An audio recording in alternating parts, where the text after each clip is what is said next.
Om.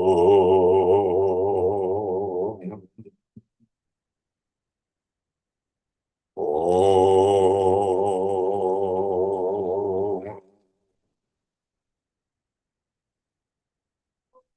Om.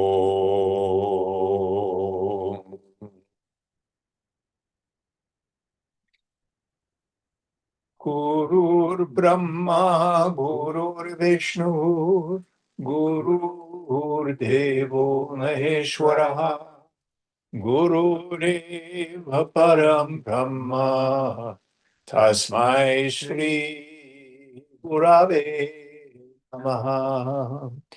Chinmayam Vyapyat Sarvam Trilokyam Sacharacharam Tatpadam Darshitam Yena Tasmai Shri Gurave Namaha. Tvameva Mata Cha Pita Tvameva Tvameva Bandhuscha Sakha Tvameva Tvameva Vedya Dravinam Tvameva Tvameva Sarvam Mama Deva Deva Tvameva Sarvam Mama Deva Deva.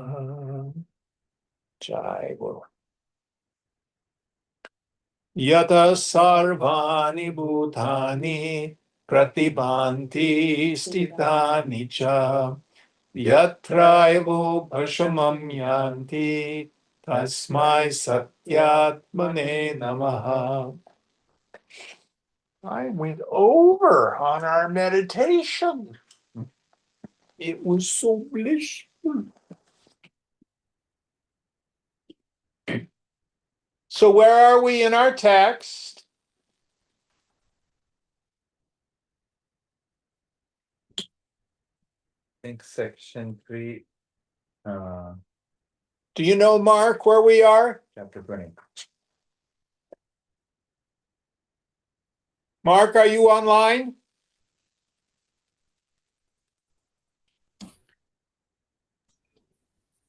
You couldn't hear me? Nope. Now I Okay. can. Yeah, so we're in chapter 20, page 209, number 25, section 3. All set? Yeah. All right. Help us out, please.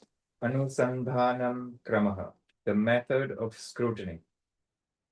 Etavad deva vidyatvam nedam brahmeti nishchayah esha eva kshayoksyaha yat brahmodimati nishchayah.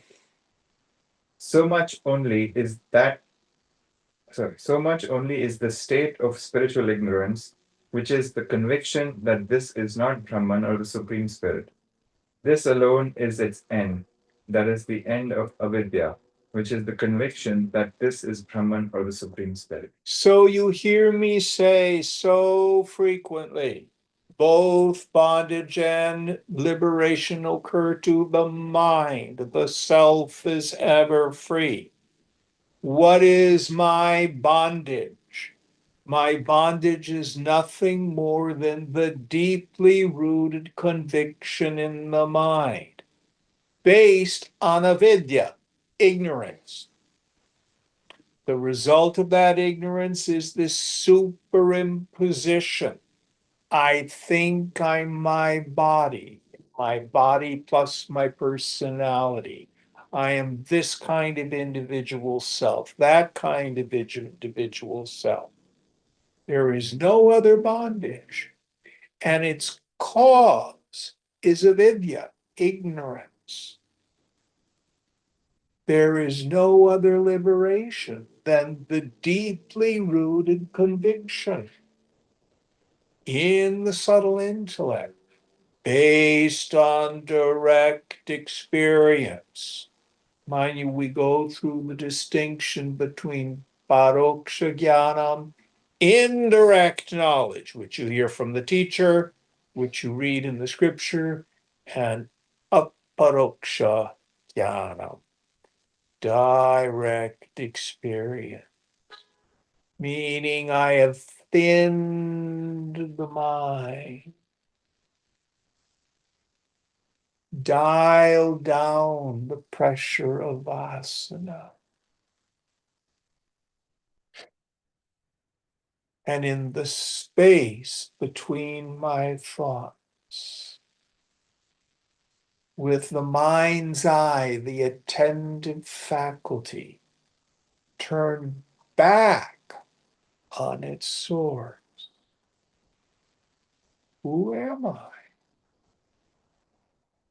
What's my essential nature?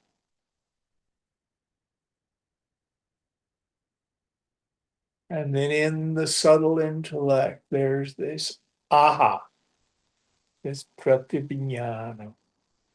Oh, there's nothing there. I'm not a person. Aham Brahmasmi.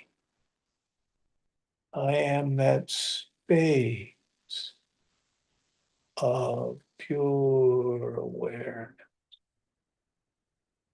Now listen carefully.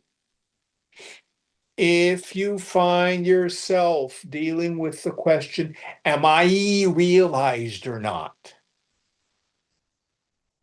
Or you hear someone else walking around, I'm a realized person. Who is it who thinks they're realized? Not Brahman.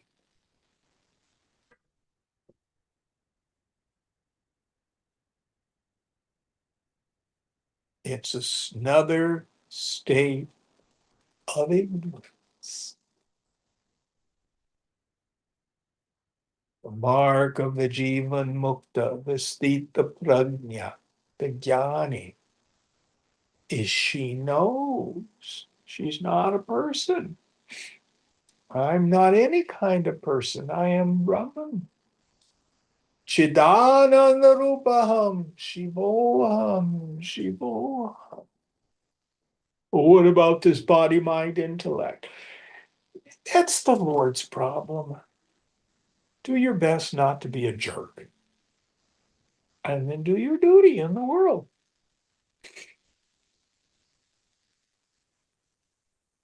Neither ignorance or nor knowledge touches the self really. Oh, Maya covers the self. Well, yes and no. It covers the self from the viewpoint of the mind, but it never actually robs us of the direct experience of the self. So you ask any ordinary person, do you exist? Of course I exist. They know they are. Do you know stuff? Yeah, I know stuff. I shine as the light of awareness. There's no lack of direct experience. But on top of that is this adhyasa, this superimposition, which can create such misery in the mind. The self does not suffer. Any thoughts on this? So if your mind is dealing, am I realized? Is this it? Am I at the highest place? Is there more to go for me? Who's concerned with all this? Not the self.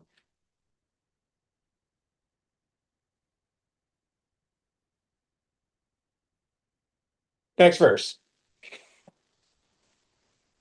Abhyasena vina Rama Nodeti Brahma Bhavana Brahmachit Brahma Bhuvanam Brahma Bhuta Parampara Brahmaham Brahma Chatru Brahma Manmitra Bandhava Sarvameva Hi Brahmeti Bhavite Tisukhi Kila Rama. Perception or direct knowledge of Brahman or the Supreme Spirit does not arise without spiritual practice. Brahman is pure consciousness. Brahman is the word. Brahman is the succession of living beings. I am Brahman. Brahman is my enemy. Brahman is my friends and relatives. Everything is indeed Brahman only. One indeed becomes extremely happy when this is meditated upon. Yes. So it isn't armchair grace. There are many traditions where there's a powerful guru. Oh, my guru is an avatar. I don't have to do anything except surrender to my guru. Would that it were so simple. The Guru Kripa, the grace of the Guru, if it's efficacious, inspires us into abhyasa, practice. My own compass. What must I do, Jim? Viveka, Vairagya, Samadhi Guna, Mumukshutva. Swamiji used to say, if you're having problems with your sadhana, go back to the qualifications of a fit student. Reread them. Reread Swamiji's commentary on the Viveka Chudamani. See whether or not you've been lax in one of them. If you can't do all four, just do the first two. Viveka and Vairagya.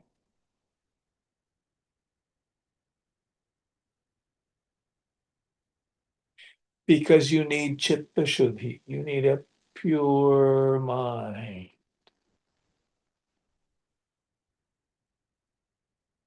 In order to really see what's going on. What is it that we see? Sarvam Kalvidam Brahma. My favorite mantra from Chandogya. He's restated it here. I am Brahman, the world is Brahman, my enemies Brahman, my relatives are Brahman, everything is Brahman. Sarvam Kalvidam Brahman. Sarvamidam, all this without exception. Verily, true that is God. It's all unfolding perfectly.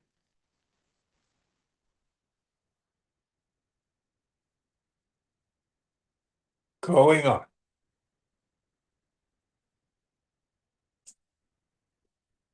Dukkha Damayam Agnyasya Nyasyanandam Ayam Jagat Andham Bhuvanam Andhasya Prakashantu Chakshushaha.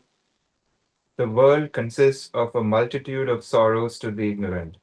To the wise, the world is full of bliss. The world is dark to the blind, but bright to the one with eyes. Yeah.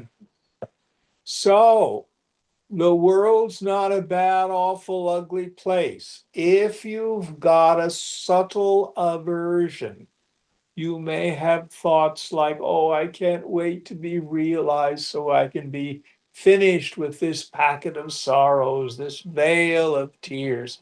It's all so terrible here. Gloom and doom. No. The Master Jesus says the kingdom of heaven is at hand.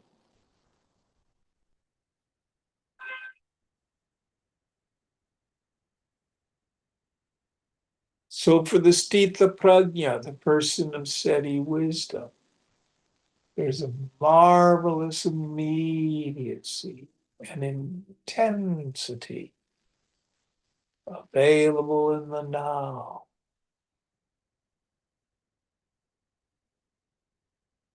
When we're not caught up in regret for the past, or hope, or worry for the future.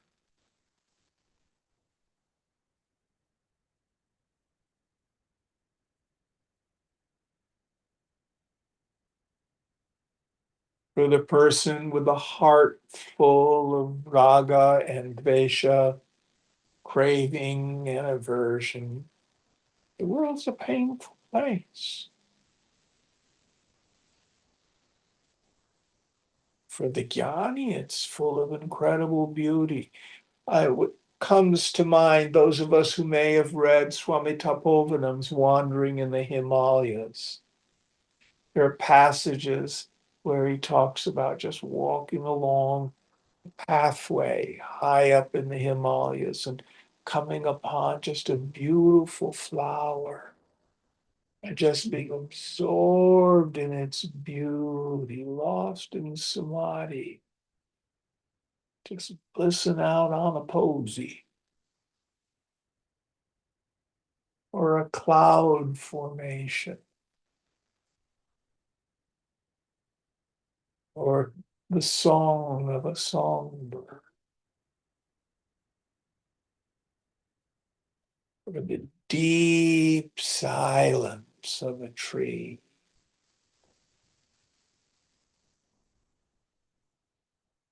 Or even inside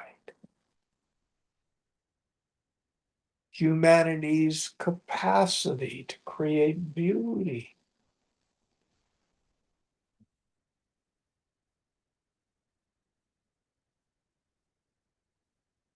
There's a whole wonderful science study, philosophical endeavor.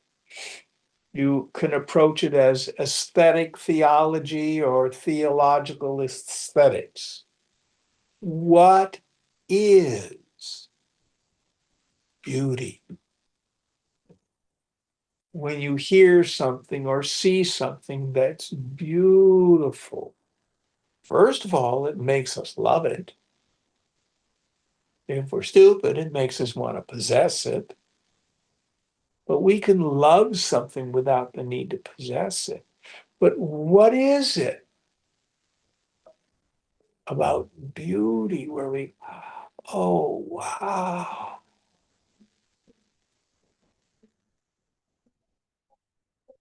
It's a little bit of a reflection of the divine.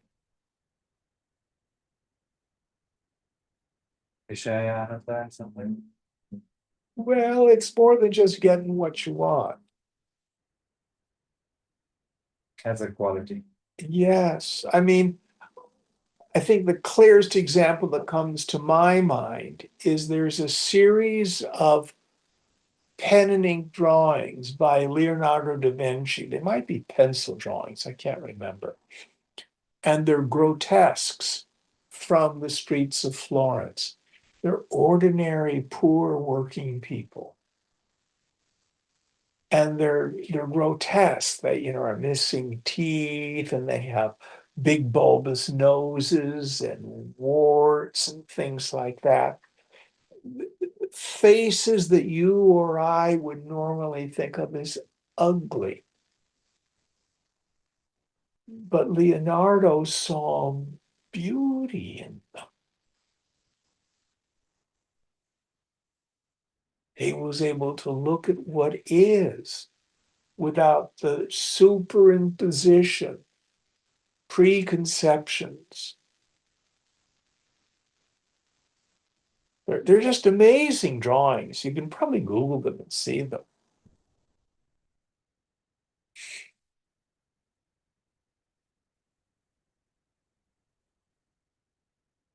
But he somehow could set aside our ordinary prejudices.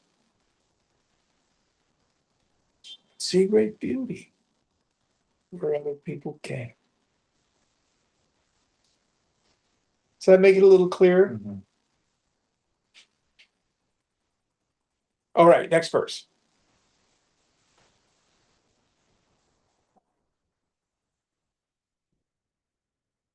प्रशान्त सर्वसङ्कल्पं चिदात्मानम् उपास्महे शब्दरूप रसस्पर्श गन्धै आभास मागतं तैरेव रहितं शान्तं चिदात्मानम् उपास्महे महिमी संयुक्तं रहितं सर्वभूतिभिः कर्तृत्वे वाप्यकर्तारं चिदात्मानम् उपास्महे.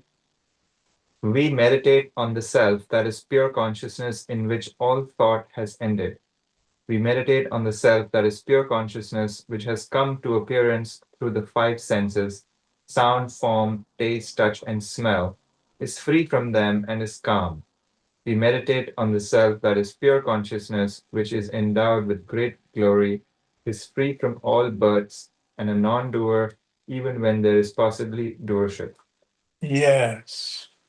So Chidatma, the self, the pure consciousness of the self. So again, we go through these three questions over and over again, this text deals with. First, what's the nature of I? Who am I? I meditate on the self, which is the eternal subject, which is without form, which is like space, which everyone experiences I. I meditate on the self, Chidakma, which is pure consciousness, which is all name and form.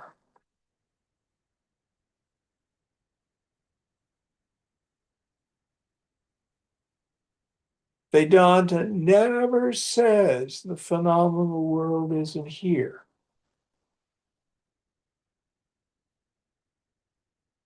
World exists, but it's not what I think it is. It's not separate from me. It's not made of molecules and electrons and stuff like that. It doesn't have good and bad value.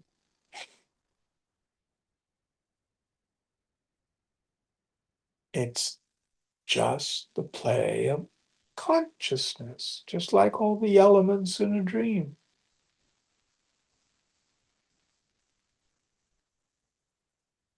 How has it come about? Sankalpena, by means of imagination. Somebody wanted this, that, or the other thing, or it wouldn't have happened. What's the origin? Where did the first vasana come from? Even that resolves itself back into God.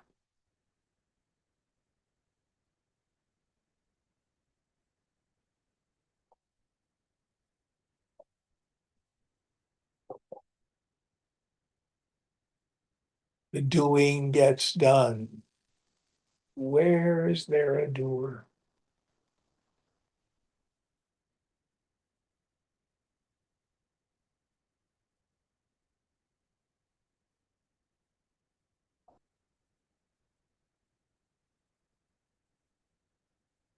Next verse.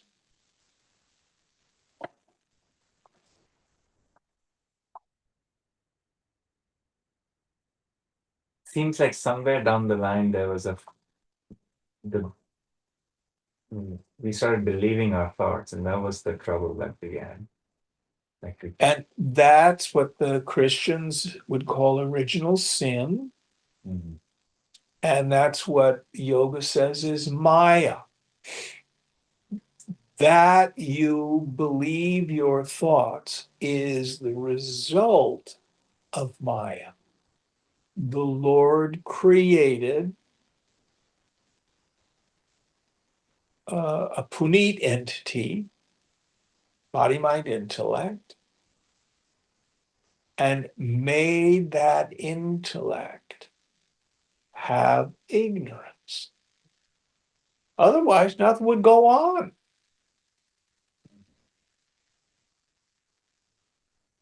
I guess it would be like the animals in some way, where we're not really believing thoughts, I suppose that. Well, I don't know what animals experience. You know, the earlier Hindu scriptures posit that man is the crown and summit of creation. Mhm. Christians certainly do. Mm. I have no idea if that's true. What about space people, Mhm. if they're there? Mm. All I know is for humans, we're born into a condition of the non-apprehension of our essential nature, with very few exceptions. There are some children who were born into a family of enlightened people who grow up with no veil. And all they can do is rail, can't you see? Can't you see? No. They have no praman. Be able to pass it on. Yes, Krishnamurti comes to mind.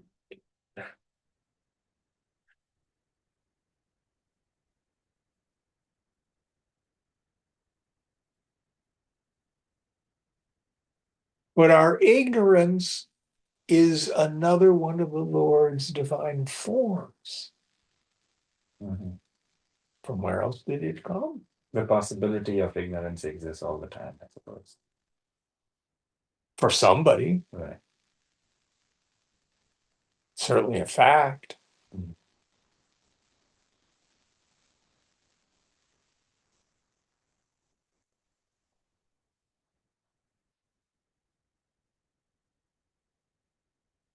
But many people will say, why is not a particularly useful spiritual question? Mhm.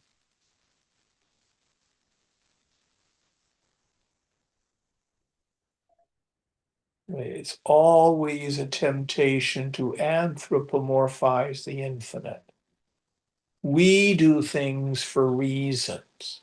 Yeah. Therefore, God must do things for reasons. I guess the only thing we can really do is look at our own experience to see, like, what is the cause of ignorance and why does it? That's a good question. Yeah. What is the cause of my ignorance? Right. Yeah. Cosmic ignorance. Who knows? That's the Lord's problem. Yeah, we can't even say it really is there. That's Well, and from a relative standpoint, supposedly the scriptures talk about a Sat Yug, Mhm. where everybody's realized.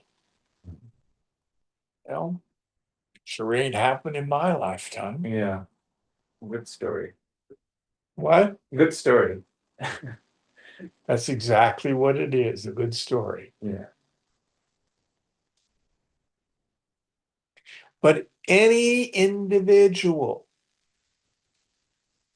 who's a mumukshu,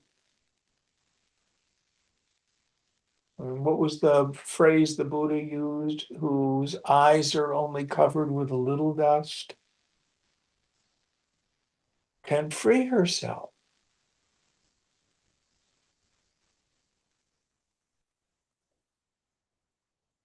And see beyond the veil of Maya.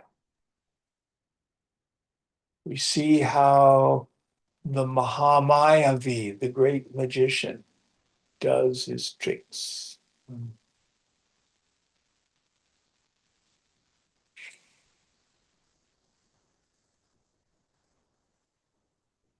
All right, going on. Do you need more light? No, I'm okay.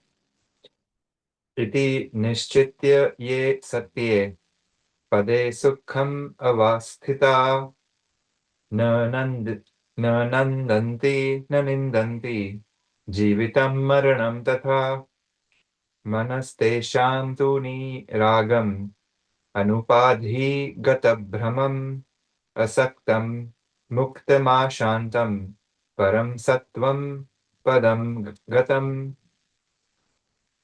Thus, having resolved, those who are happily established in the abode of truth or reality neither rejoice at nor condemn life as also death.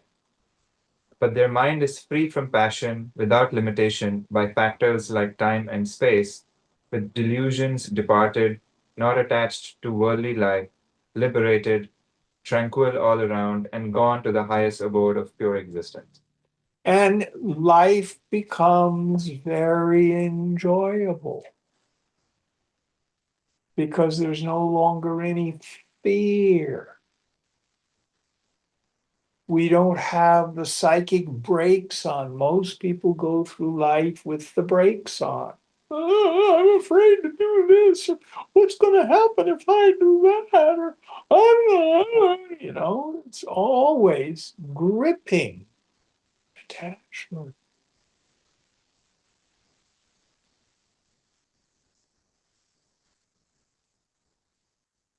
But the Jnani can embrace whatever comes down the pike.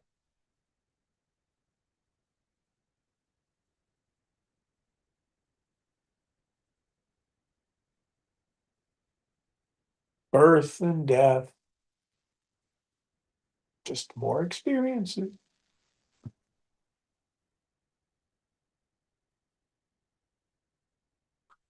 Going on. Prakrita charasan prapte kurvanta karma kevalam sthitata vigata sthitata vigata sanrambham apara iva meravaha. When the usual practice is obtained, performing the work entirely, they remain free from agitation like Meru mountains in other forms. Yeah. So don't be content with just knowing I'm the witness. Unless you go through the process of seeing the self in and through all the objects. How do we do that? Vairagya, vairagya, vairagya.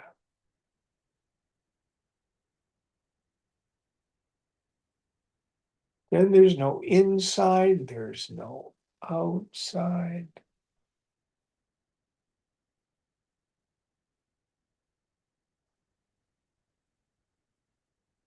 Sarvamaya, Sarvamana.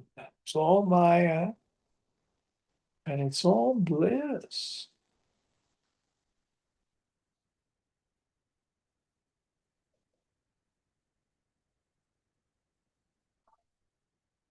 Next one.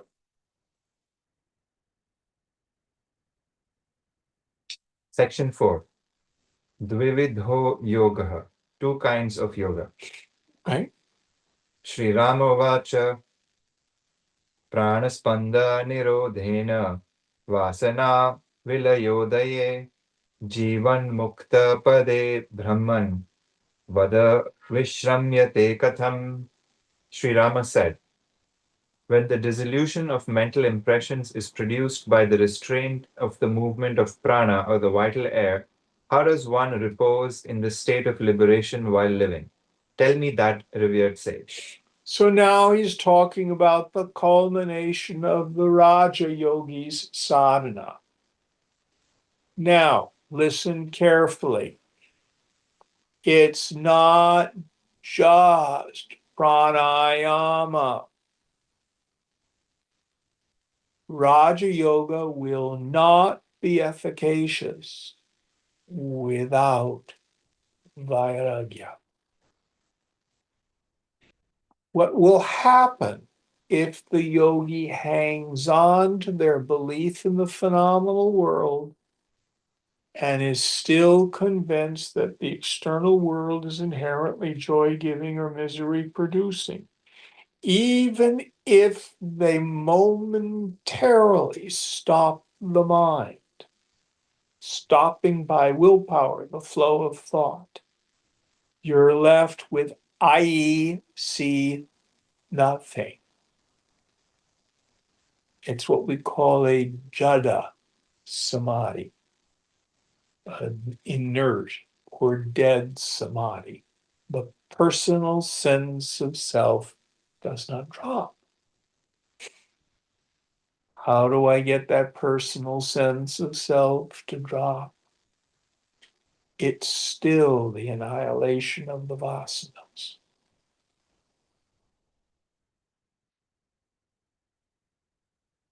But if that's included in your sadhana,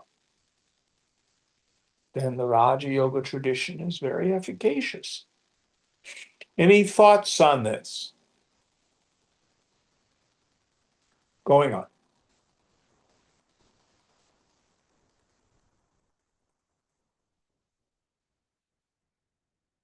Vashishtha उवाच संसारतरणे युक्ति योगशब्देन कथ्यते तां विद्धि द्विप्रकारं त्वं चित्तोपशमधीर्मणिम् आत्मज्ञानप्रकारोऽथ प्राणा प्राणानां संयमस्तथा.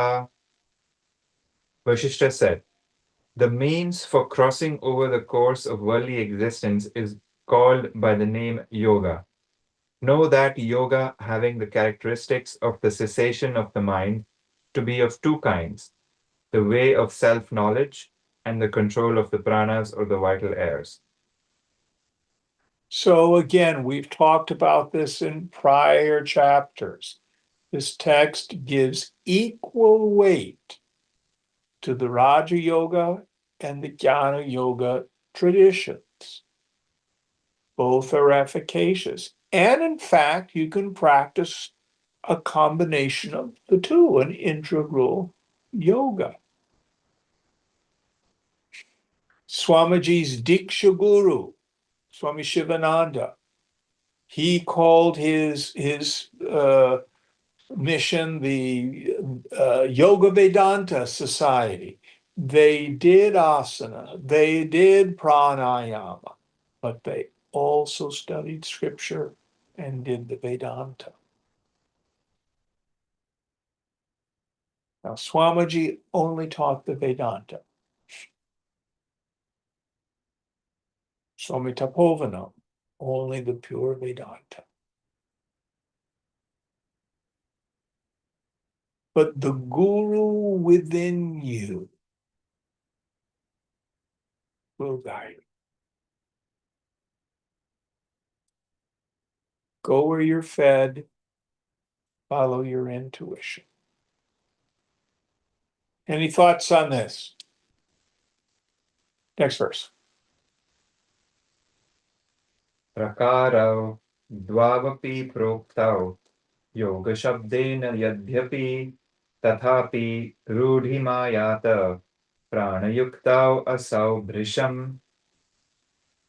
Though both the ways are spoken of by the word yoga, even then, this word has very much attained traditional usage in the harnessing or use of prana or the vital air. So most people, when they think of yoga, they think of the Raja Yoga tradition. It's even gotten more particular. Today, in the West, when people say, oh, I'm going to take a yoga class, it's not even pranayama, it's just asana. Funny, the same thing happened however long this book was written too. Yeah. And then to push back on this, we have Gita. Every single chapter is entitled The Yoga of, fill in the blank.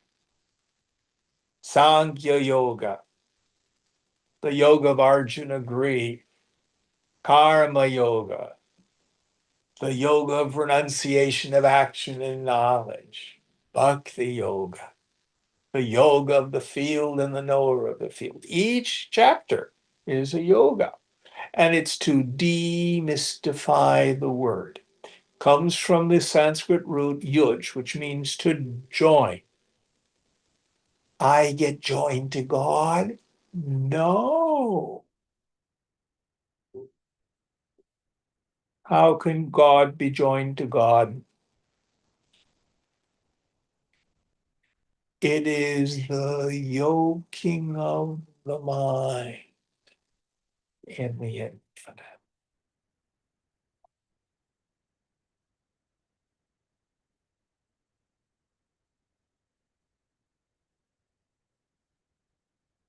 It is not an ontological problem. It is not a problem that my being needs to change or go someplace. The problem is I'm stupid.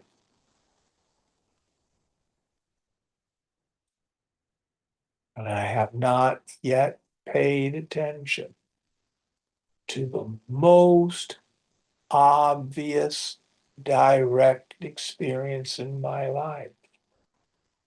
Are you you? How do you know you are you? What are you like? When are you ever not you?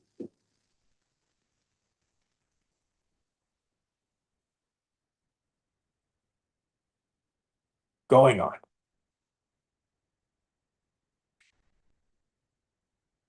Samao upayao shastrokhtao nunam eka phalapradao asadhya kasyachit yoga kasyachit jnana nishchayah. The two equal means are told by the scriptures. Certainly, they give the same result. To some person, yoga is not feasible or attainable. To some other person, certainty of knowledge is not attainable. Yes. So for some people, they don't have the wherewithal to do the physical practices of asana and pranayama and stuff like that. Others of us, our minds are not subtle enough. They come to satsang and they hear scripture and fall asleep, either on their phone texting. Not making this up.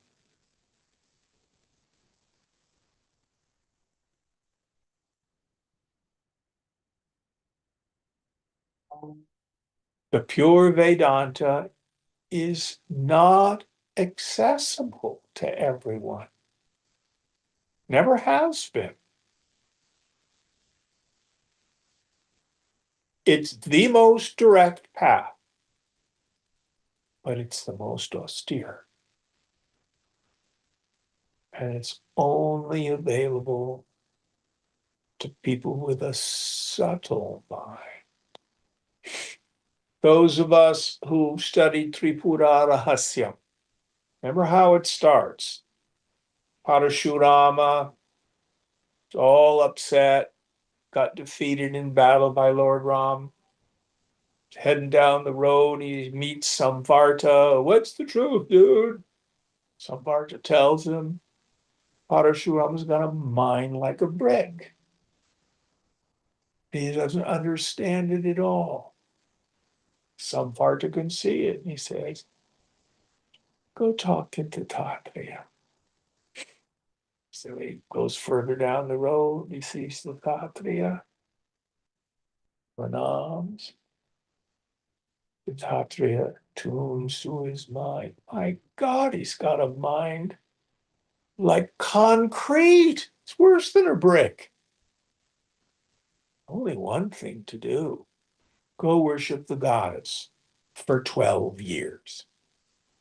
I'm not making this up. It's what the scripture says. So Parashurama practices bhakti yoga, intense devotional practices. After 12 years, his mind is subtle enough.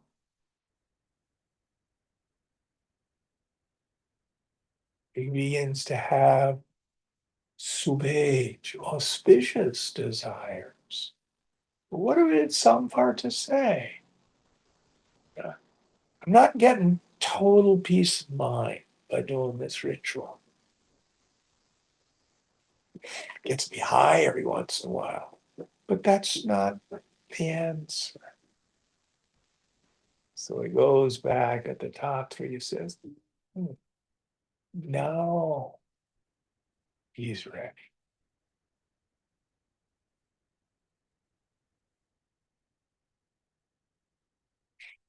Next verse.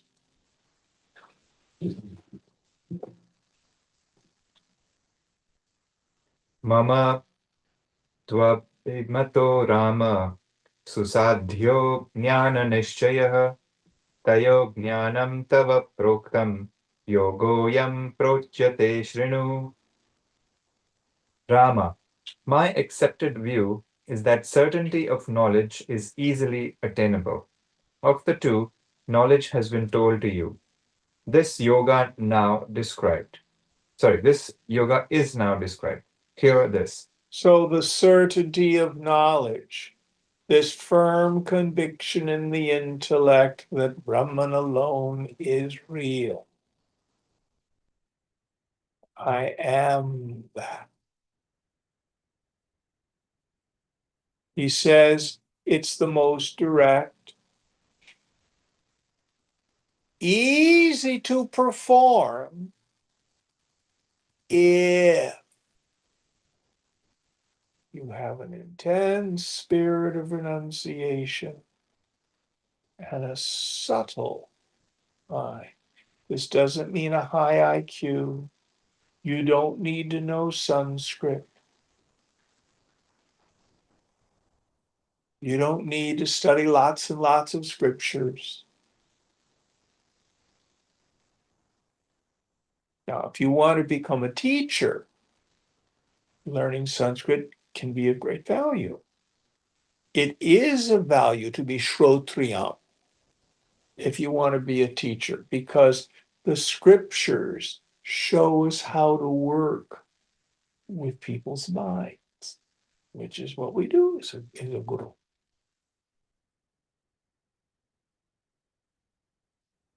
But I say over and over again, self-realization isn't difficult, but it's very rare. And it's rare because people don't want it. I want self-realization. And my attachment to people, places, things, and conditions. Oh, I'm sorry. Those are mutually exclusive conditions.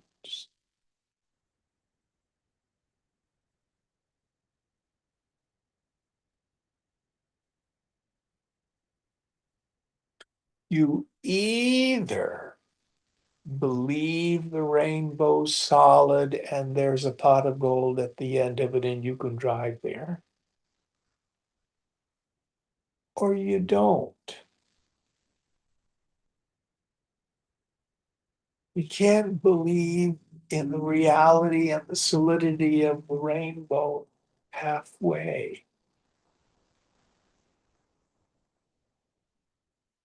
You have to see it for what it is. Pretty, seen, but not real. Let me modify that. Seen, but what it is other than what you think it is. Any thoughts on this?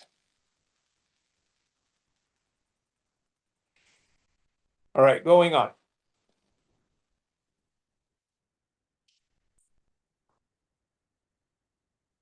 Iti Shri Vasishtha Sangrahe Chidatma Bhavana Nama Virshasargaha. Thus ends the 20th chapter titled Contemplation of the Self, that is pure consciousness, in the abridgment of Yoga Vasishtha. Yes. So much of this text has been about jnana, knowledge. not so much on yoga or the Raja Yoga tradition. Okay, let's start the next one. We've got a little more time. Ekavinsha Sargaha. Bhushundopakhyanam.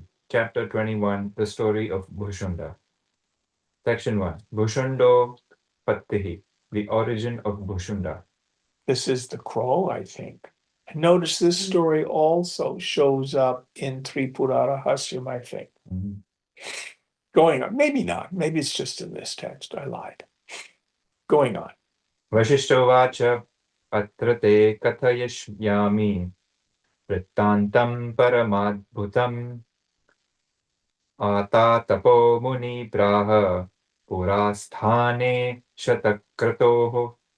Vasishtha said, "In this matter, I shall tell you a most wonderful narrative which the sage Sata Tapas told formerly in the assembly of Indra, the king of the demigods." Okay, so it's a once upon a time story. Going on. Mero Ishana Konastha Kalpavrikshasya Murdhani Kaschit Nivasati Shriman Bhushundo Nama Vayasaha. On the top of the wish-yielding tree situated in the northeast quarter of the Meru mountain, there dwells a certain dignified crow by the name Bhushunda. Yes. So this is a very special tree. What was the name of the tree in Sanskrit? Something vriksha? Ishana Konastha Kalpavrikshasya. Kalpa vriksha. Wish-yielding tree, Kalpavrikshasya. Yeah. So special tree.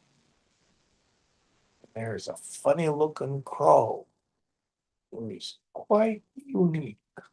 Good old Bhushunda. Let's see what it has to say about him. Savrishantam iti shanto vitarago mahamatihi chiranjeevi tatha swarge na bhuto na bhavishyati. He is one whose thought has ceased, calm, free from passion, high-minded and long-lived. One like him never was or will be in the heaven. So one of the things I love about this text, not all the realized souls are Brahmin men. There are women saints, there are kshatriyas, there are demons. And now we have a non-human, it's a crow. And he's a Johnny Crow. How did he get that way? Going on.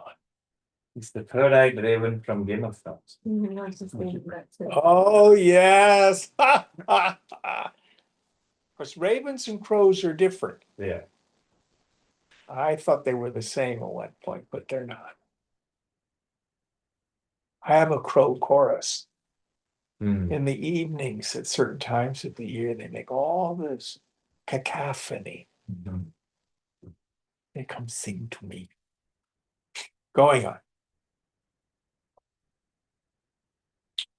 Idam shrutva chatam drishtum aham yata kutuhalat kalpadrumasthama draksham bhushundam dvijasevitam. Having heard this, I went to see him out of curiosity. I saw Bhushunda worshipped by the twice-born or brahmanas seated on the kalpa tree. So all these brahmanas are worshiping this bird. I think he's the bee's knees. What's going on? Let's see.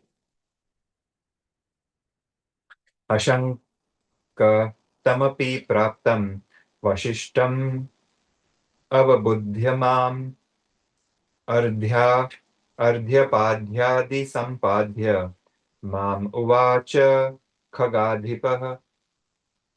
Having known me as Vasishtha, arrived, though having no doubt, the king of birds spoke to me after having provided water for washing the feet and other respectful offerings. So Vasishtha, of course, is a very high Brahmin known as a sage. So this crow provides him with all the ritual respect, which I think is very funny.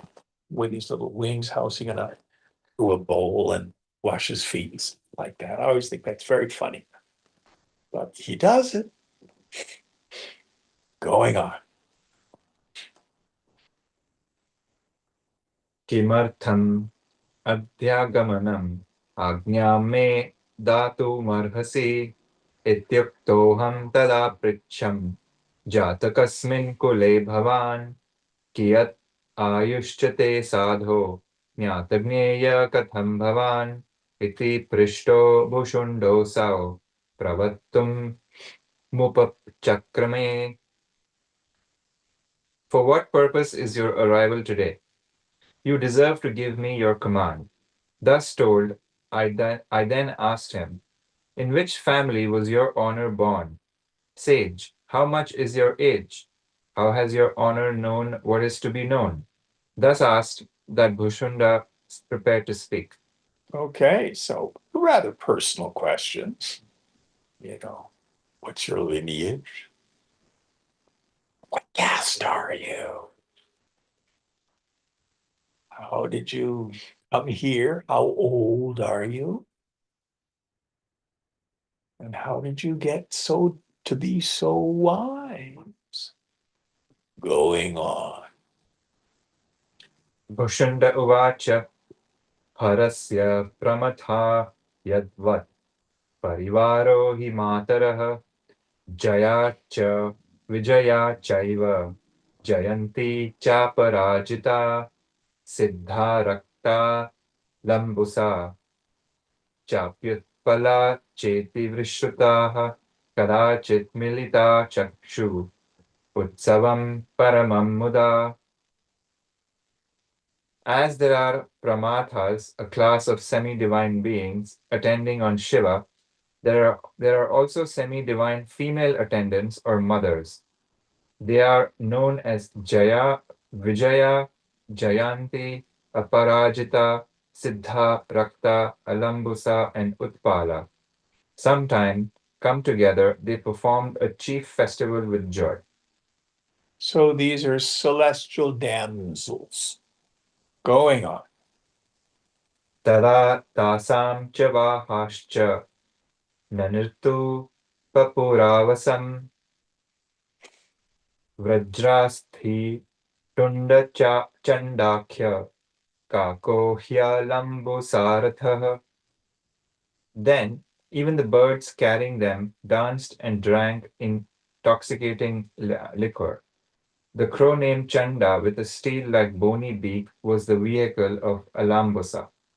So, as in much of Hindu mythology, various devatas have a vehicle. So, this particular vehicle, I think, is it a kaka? Is that the word for crow? I Yeah. think it is. Yeah. It's onomatopoetic. Ka, ka, ka, ka, ka. Just like the crow. I love that. So and they're having a whoopee party. They're all getting smashed, is what's happening. Going on. Rathahasya sthita Brahm Rathahansya sthita Brahma ayatena kakena remare ath ta garbhadharinya suvate smanda jankramat verinche sarasi spha re tanayan ekavinshatam. The female attendants had female swans as their vehicles. The swans sported with that crow. Then those swans, who were pregnant, brought forth in course of time 21 sons born out of eggs in the large lake belonging to Brahma, the creator. So Hansa is the word he's using, and I think he's translating it as swan. Mhm. Is that normally translated as swan? Yeah. But it's also a pun in Sanskrit. Aham saha. Mhm. I am that. Yes. So Hansa, this vehicle that the celestial swans are the vehicle that takes us to the infinite. Mm. Soham aham saha. So anyway, this is a mixed marriage. This is dating outside your species. So they do the mufti pufti, and then the celestial swans get pregnant and they lay 21 eggs with these mixed blood babies going on. Evam tabhyastu hansibhyo jata vayam ime mune. Sage, we here were thus born from those female swans. So he's not from a purebred crow family. He's half swan. Don't ask me how they do it. But where are the other 20? Only Bushunda is there. There were 21 of them. What happened to them? Let's find out. Going on. Section 2. Kal- Well, let's stop there. This is a good place. It's 5 minutes early, but we can begin a new section next week. All right, it's a funny story. I like it. And again, the deeper meaning, all these social things about who's appropriate for people to marry or not marry. We see in scripture all sorts of things that point to, these are not absolutes. These are not absolutes. Om Purnamada Purnamidam Purnat Purnamudachyate Purnasya Purnamadaya Purnameva Vashishyate. Om Shanti Shanti Shanti. Hari Om Sri Guru Pyo Namaha. Hari Om.